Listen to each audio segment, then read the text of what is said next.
up, y'all? Black Voters Matter 365. I am Cliff. This is April, and welcome to Unnamed and Unbound, the Black Voters Matter podcast. The last time we were talking to y'all was around Inauguration Day, and a lot has happened since then. April, you want to tell us like just some of the stuff that's a lot has happened, and you don't want to say I told you so, right? But we certainly repeatedly told you so. Said that what is happening is indeed happening, and there's no joy in that, right? Because the reason why we fought so hard as an organization to avoid this moment, because we knew the pain that was going to result from what they're doing.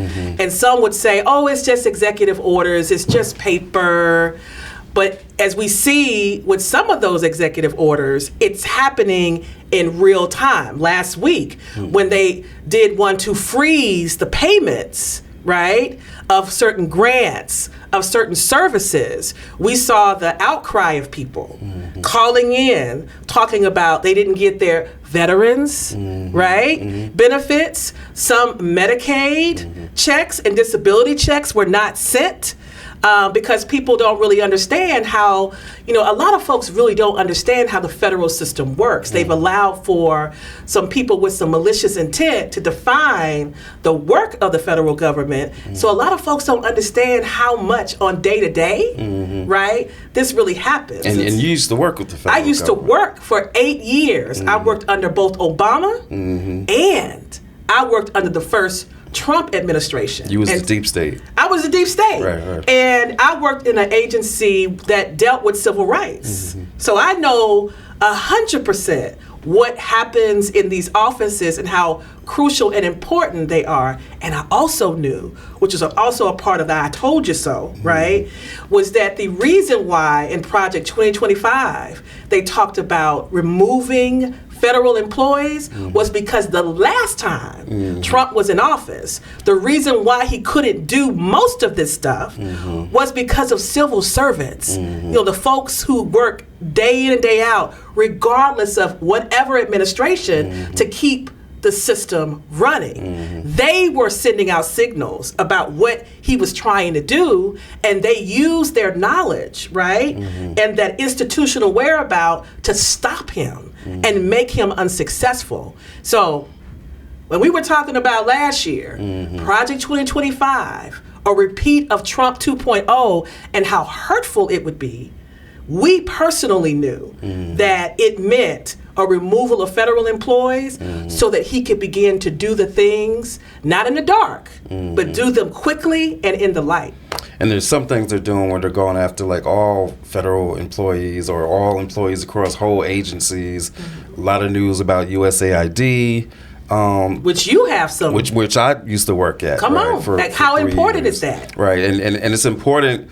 I mean, because what they deal with is, development issues, education issues, health issues. And so when you weaken the work, and to be clear, I had and still have criticisms of USAID because it's also a tool of U.S. foreign policy. Come on. But on the real, some of the work that it does helps to prevent some things from getting out of control, and then so with the rest of the world is sicker, guess what? We're more likely to get sick, H1, COVID, whatever, right? So it has an impact, not just in terms of like what happens in other countries, but also impacts us. But, again, you have dozens of thousands of employees being told that they're out of work, not just with that agency. We know about the Department of Education. Oh, yeah.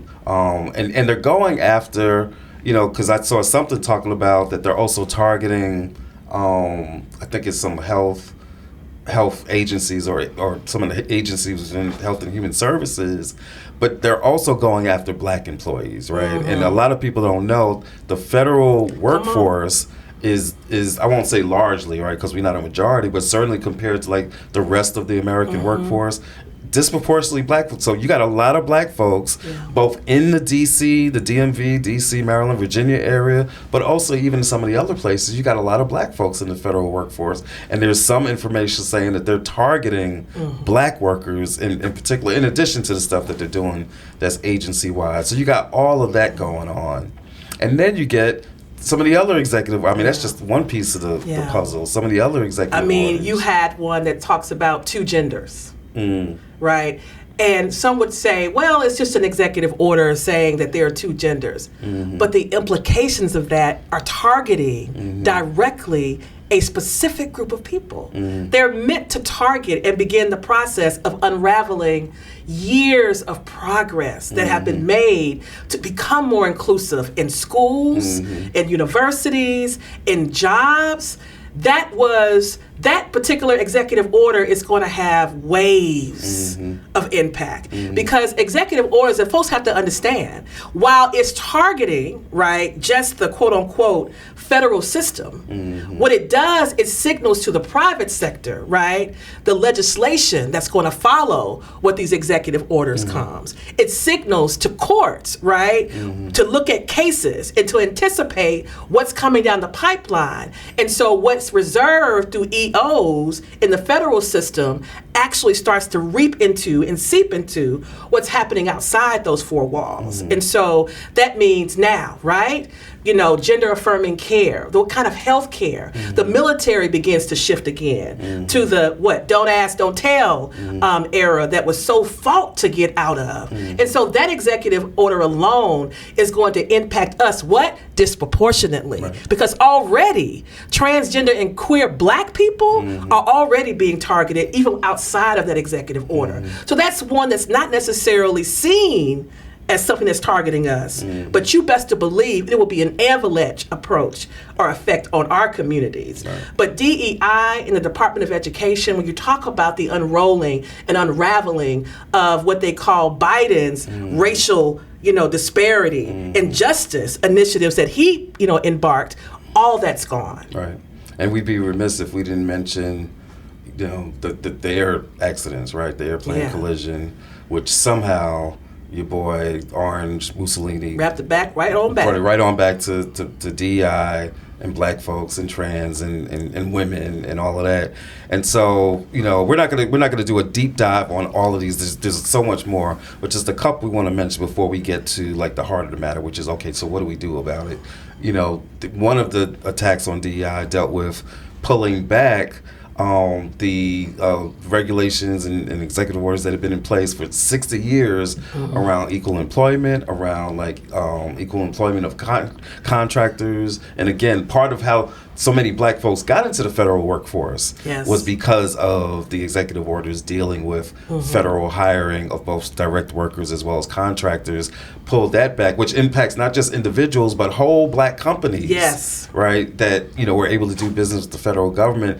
Haven't heard a word from some of the folks that were critical during the election campaign, talking about, well, what's Kamala going to do for Black businesses, Black business. Ain't heard a word from any of them around these attacks on Black businesses' ability to do business. And then one last one that we'll just mention, and this just happened the other day, and it's not an executive order yet, but in the midst of all the attacks on immigration, which includes flying people to Guantanamo Bay, which is absolutely insane. Which is insane. Just a whole lot on the immigration piece that we can talk about. And to be clear for our folks listening, immigration, these attacks on immigration isn't just about Mexico, right? Which would be bad enough in and of itself. Right. But you got, Haitians that are impacted. You got African immigrants that are impacted. You got folks that are citizens. You got indigenous people being rounded up talking about, show me your paper, which is, so there's so much. Legal folks who quote unquote went through the process, right? Because that's they've all been saying. Right. As long as you're legal, right, you have nothing to worry about. Right. But we've seen the opposite happen. Right. That people who literally have the appropriate documentation to be here, they are being rounded up, despite having evidence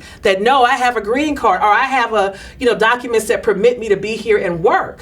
So So in the midst of this immigration discussion, what came out the other day is that in addition to them trying to fly immigrants from wherever they're from potentially to some place like El Salvador, now they're also floating the idea that, oh, by the way, we also got these other folks, citizens, U.S. citizens that are in jail Oh my God. that we want to get rid of, right? And using the same language, if you listen to his press conference talking about these wild animals that we got to get out, he's using literally the same language that he used, back in New York during the Central Park 5, Exonerated 5, where he did a full-page ad talking about we got to get these wild animals, these roving animals out of our city and using the death penalty. So when he goes on TV today talking about these criminals, these wild animals, these roving animals, be clear who he's talking about. So that's not yet made it to the point of like actual executive order,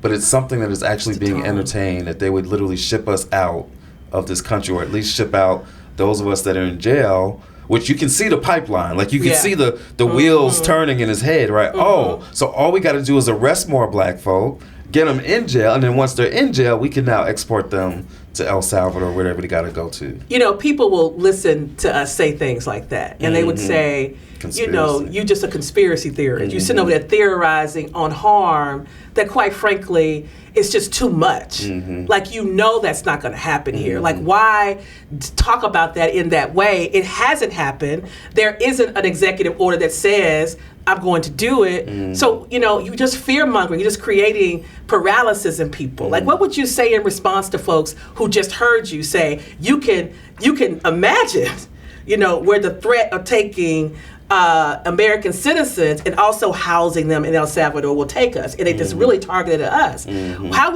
would you say to folks who say you just trying to fearmonger? Right. Well, two things. One, it's not fear-mongering if you're talking about stuff that's actually happened. I'd actually just go back to where we started this episode. We started this episode talking about, we told you what's in Project 2025. We told you the things that they were going to do. So now why be shocked that they were actually doing it? So when we tell you that they are thinking about exporting us to another country, or when we tell you that once he becomes president, that he's going to try to turn Gaza into a big old vacation resort, you might want to listen. So it's not fear-mongering when you're talking about stuff that is actually happening. I can't remember who it was who once said years ago, it might have been Jesse Jackson, said, you know, it's only a conspiracy theory until everybody else figures out it's true. That is true. Right? Then it's no longer a conspiracy theory, right? It's history.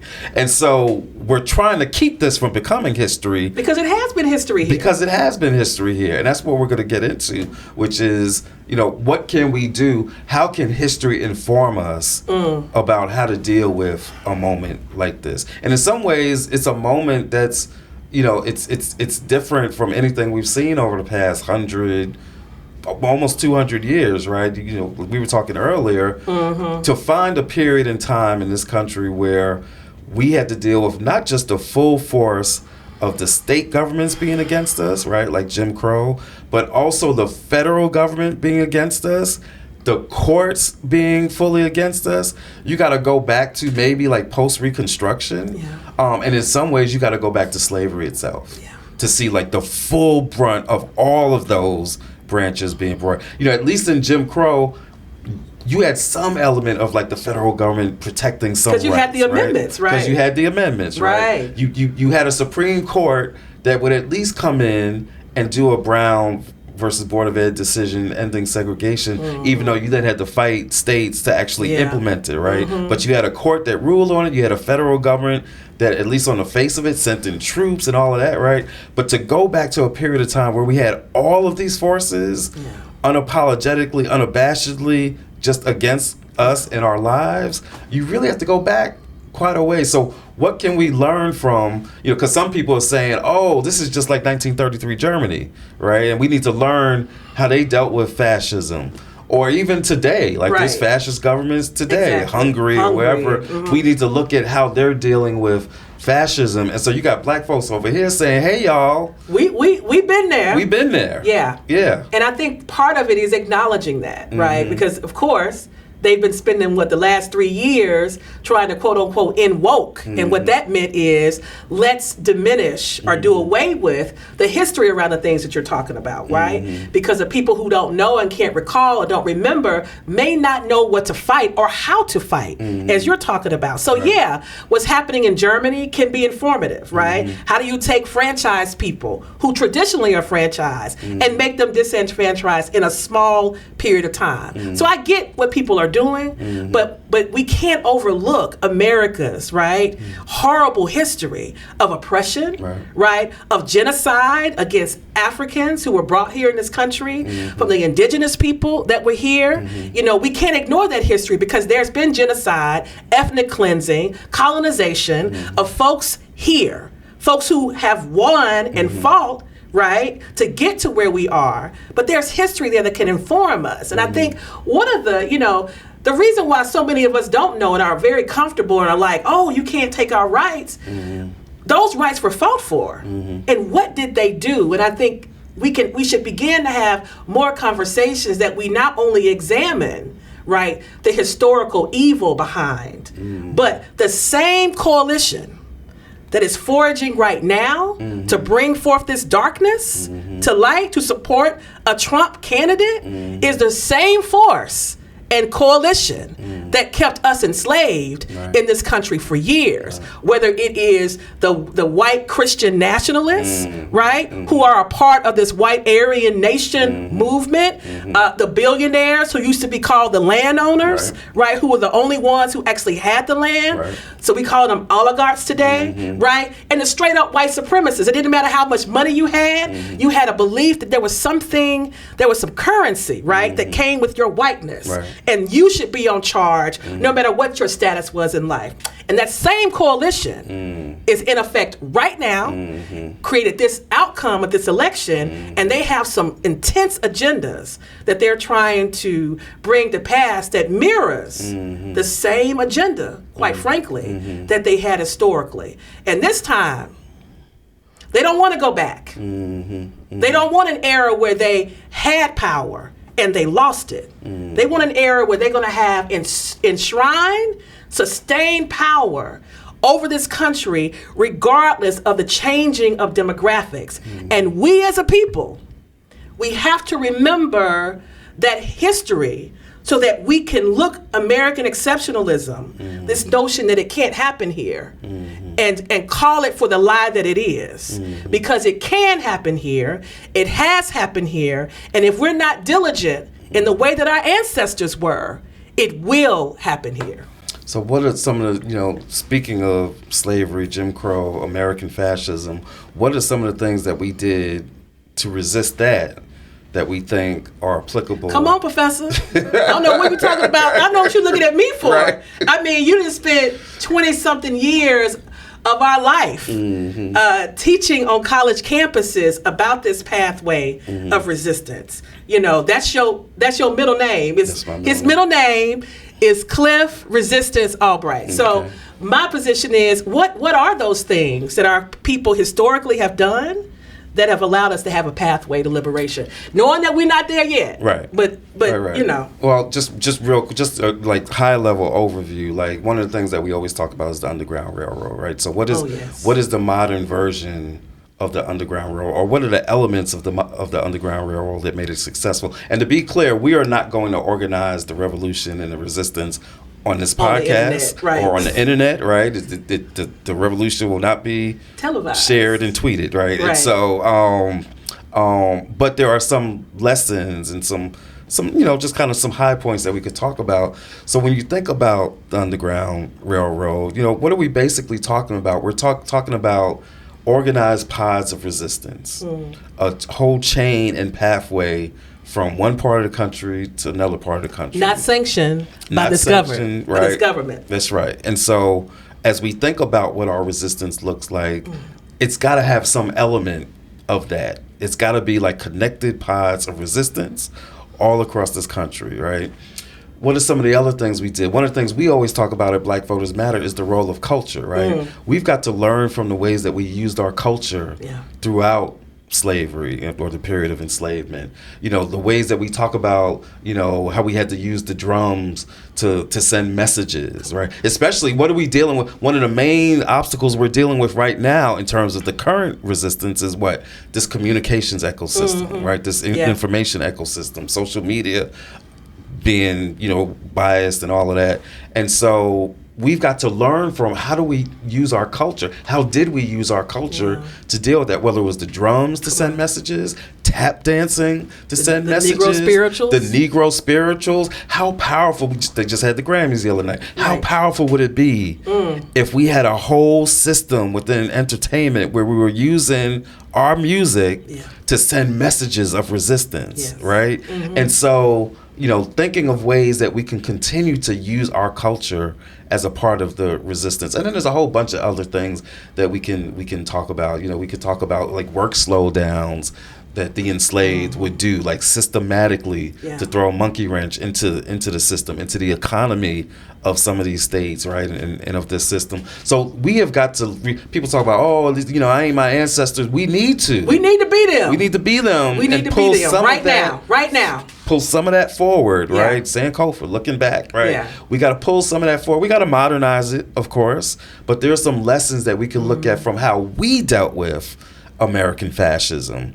Not just how Germany and Europe and these other places dealt with their forms of. They learned their fascism from America. Yeah. Well, speak that. Right. And that's the thing. We got to make those connections. There were so many countries who looked at America's slavery system because it was one of the few countries that lingered. Right. As Europe was getting rid of slavery, right? America continued and persisted, and they looked to America to learn how do you keep your enslavement system in place, right? So we've got to lick those connections, for history. Right. And, the other thing about culture, I think that's really quiet and how it's a force is that it allows us to stand in our truth. Like one of the things that's going to happen in this moment is that people are going to be asking us to kind of, don't be smart. Don't be so loud.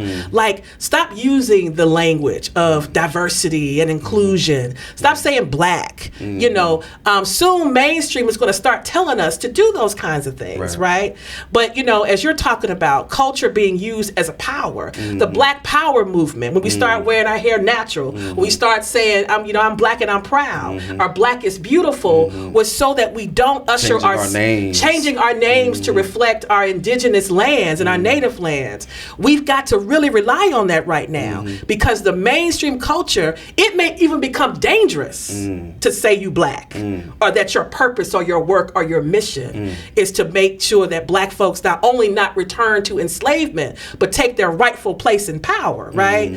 So it's going to be important that we wear the clothes, that we wear shirts that say black, voters or Black Lives Matter, that we wear our natural hair, that we affirm each other in our educational environments, right? So we talk about self-determination being another way that we can resist in this moment, right? What's the pathway forward? We got to really start remembering who we are. We got to educate. If they don't want to bring it in our school systems and we got to fight to get that policy back, what are we doing in the meantime, right? We are educating our children on the weekends. We already see examples of that around this country. Sisters and brothers coming together on the weekend to inform our children about our history and their place in this liberation struggle. We've got to start. Similar to how in the enslaved community they would go off into the woods to teach each other how to read or something like that. We got to resist. We got to keep doing those kinds of things. People who got money, one of your favorite folk, right, is who? We studied him for years, Brother Gaston in Alabama, right? So how can he inform, what we can do if you're a business owner, if you're a black,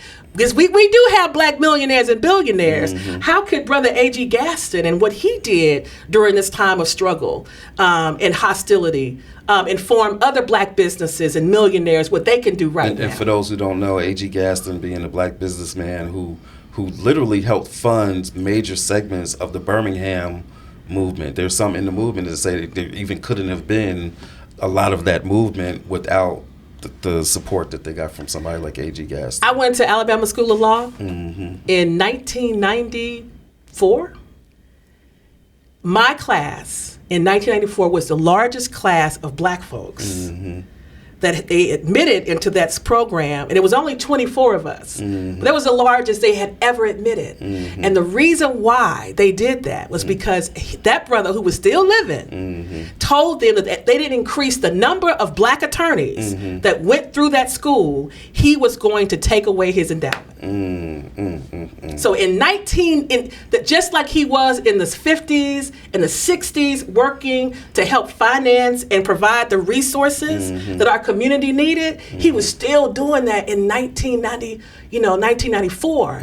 And so we're in a time period where I'm concerned about HBCUs. Whether or not the next executive order targeted might be the funding that flows in and out of our schools that educate to this day. Right? The majority of black professionals in this country, still to this day, come out of HBCUs. And so we already saw the attack that was happening last year. Now with an emboldened Trump administration, what is that going to look like? So our black millionaires and black businesses are also going to have a role in this pathway of resistance. So real quick, so we've talked about like some of the outlines. We ain't got to be quick. We need to have this conversation. Come on, bro. I want to shift it just a little bit from like these broad strokes around, calls to action and some of these principles that we have to keep in mind, right? Culture and the economics and all of that. Keep going. I just, you know what I mean? We got a lot of lessons around that. We do, and we're gonna keep sharing them, because one thing we don't want is for our folks to just be sitting in the news, the flood of news around all the bad that's happening. Yeah, in our next episode, y'all are going to unpack, right? Some very pragmatic local things that we are going to be doing in tandem with our community. That's right.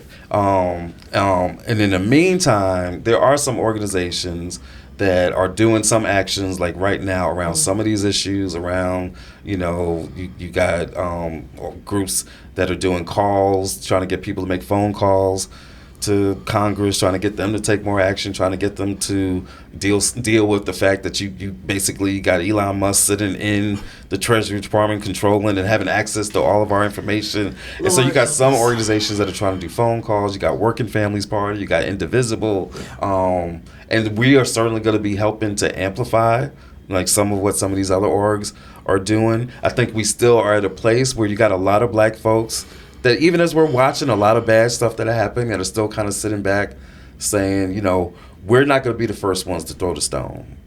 Somebody else got to be first. Like some of our allies and partner organizations. I mean, I'm going to be honest. I feel like that's not to say that we as an organization aren't supportive. Like I'm mentioning some of this, and we're going to put some links up around how people can get involved and support what some of the other organizations are doing. But like, what I know is it's going to take more, right? Like I said earlier, we're not gonna phone bank and text our way out of fascism. And what do you always say about force, though? Like that you've got to be prepared. You've got to use the appropriate level of force to match your opposition. And are the texting and the phone banking? That is not the maximum use of force for the kind of opposition that we are facing right now. That might be cool for we want to get. We want to get the minimum wage increase, or we want to get, this piece of legislation passed. But to deal with the level of fascism that we're dealing with, it's going to take more than that. And that's not to criticize folks that are starting that, because again, we are going to try to steer people into that. But we are in a period where we're going to need some direct action, some nonviolent civil disobedience, that the force that we are facing requires that level of response and that level of organizing. Like we need to look at South Korea. They would say that there were times, and South Korea is just half of an island, right? But there was like upwards of 500,000 people that were in the streets almost daily. If people don't know this, because we are being censored, we are being censored in America. We are being controlled on what we can and cannot see. But we know that over in Germany, for example, they have a movement very similar to what's happening here with this unholy alliance of trying to create a white Aryan nation. And they've got hundreds and thousands of people who are out in the streets protesting right now. Those are the kind of things that we need to know about and we need to be in relationship with to understand how can we do the same thing with this new, like you always, because I know you love like Star Wars and, oh Lord, because we can get into a whole thing about the Star resistance. Wars and that, okay. I know. I'm not going to use that language, but I know you could. You could really go there. I could. Right, but we're not going to do that. Right. But, I could do a class on the Force. You could. And the Rebel Alliance, but anyway. Yes. Well, we are in a moment where we kind of need that kind of movement, and there's a lot of parallels that could probably be drawn from that series. But we've got to learn, how do you build mass movements of resistance with different kinds of tentacles, right? Different people who are immersed in the government that are doing their part. Right. People who are just out in the streets, because that's what we do. Right. Some people who are part of the quote unquote potential military force around what resistance movements looks like, right? Because you always have to have the commensurate force, right? And that your opposition is, I'm gonna mess it up. You should say it. I don't want to say it. You got it. You good. Am I good? Because it sounds kind of crazy. But, yeah. But anyway, to your point, we're going to be talking more about like the level of force that we need in order to deal with the resistance that we're facing, the opposition that we're facing right now. And to your question earlier, we can't necessarily lead on, and I don't think most black folks want to lead or be the first to we don't want to be the canary in the coal mine. We don't want to be the first one. We need to see some other folk that step up in a different kind of way. Some other folks that we thought were with us in the actual election, and now we need to see them step up in a different kind of way, right?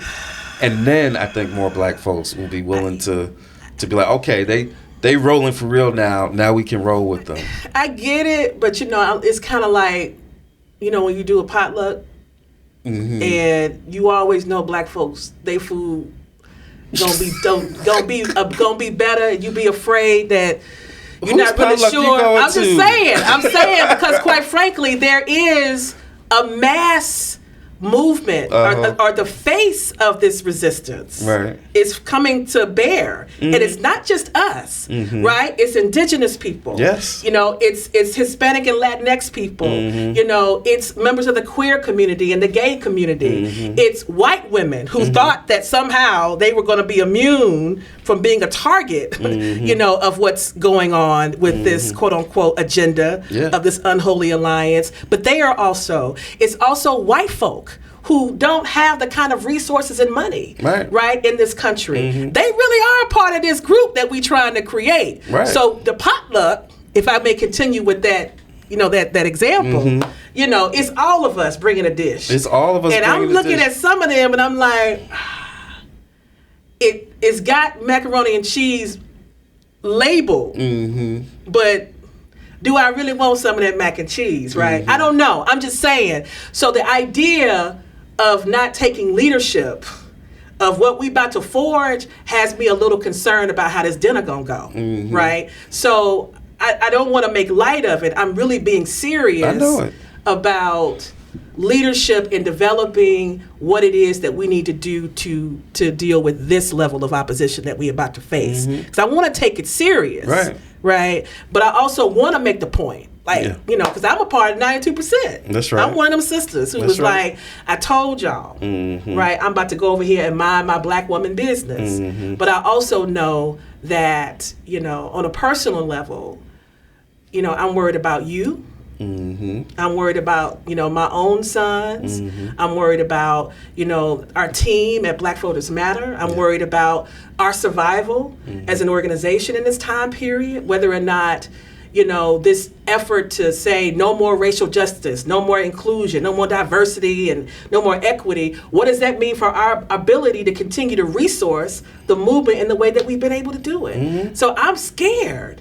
So the idea of allowing leadership of what we do now in this moment to fall in the hands of some other people, it's very concerning to me, even though I get it. So. And I think that we can still end up in a position of leadership, and will end up in a position of leadership, particularly on the more direct forms of resistance. But I don't think we can be the first to take that step, because I don't think black folks are in that mental space right now, right? And I could be wrong, but I don't think black folks are looking to be the first ones to take that step, because we tired of taking that step and looking to our left and the right Ain't nobody there. What these for? What were these for? Last time, Brother Stokely came off the wall. Mm-hmm. We started talking about resting. It ain't rest. It ain't rest. What is it? It's preparation. Come on, bro. Okay. Right? I can and hear so, so it's not rest. I can hear that. Because you can't wait for that moment to come and then say, okay, now I'm going to start working. Yeah. When that moment comes, we have to already be ready because we Yeah. already did the preparation to say, okay, this is the time to strike. And this is what the action needs to be. And this is how we are going to lead on it. So it's not rest and it's not handing over leadership, but it is understanding everything has its season. Come on. Now we can get... Oh, I ain't no. Don't let me not get you started because we got to wrap up. I know, and I'm glad because I think I'm really excited for our field leadership to be able to have a conversation and talk about what the next steps will look like. That's right. How we can forge in work that's going to help develop and be a reaction to what's happening. Mm-hmm. I hope that people are praying. Mm-hmm. I'm not telling you who to pray to, because we are a people, we're not monolithic in our faith or anything that we do, but we need it right now. And I hope that we are aware that these Christian nationalists are not our ally. So while we need to move our faiths, right, in this moment to help us understand the gravity in the same way that our ancestors did in their various movements, we got to be clear that not everybody in the temple deserves to be there. And we've got to be bold enough to get them out. To go back, if you're a Christian, You got to turn some tables. we got to turn some tables, and we've got to call out the Pharisees, understanding that they look different. They may not look like what you think they look like in the Bible, but there's some Pharisees who mean us no good and have never meant us good, and their descendants are actively right now trying to paint a picture of a God that is not our God. It is not a living God. It is a man-made, constructed God that means to take you in your oppression and then make you all right with it. So we've got to make sure that as we rely on our faith in closing, that we are clear about the enemy's tactic to use it. Because the first crew that colonized any nation, including black nations, always came with the Bible in their hand. So we got to get that right now, because there's still efforts of people to demonize people for who they love and who they are, and decisions that they're making about their families, right? And they want to make it seem as if that's all God requires. It doesn't require uplifting the oppressed, giving sight to the blind, Say it. releasing the captives. Teach. Yeah, so we got to do that as a community. And if we do that, I think we will be on the right path to respond to all these executive orders and potential actions that may harm our community. All right. Well, on that note, I think that's a wrap. Y'all have been listening to Unnamed and Unbound, the Black Voters Matter podcast. Check us out on all of our socials. We'll put the links up on there. Black Voters Matter, Black Voters MTR on all platforms. And we'll see you next time. Until then, be safe.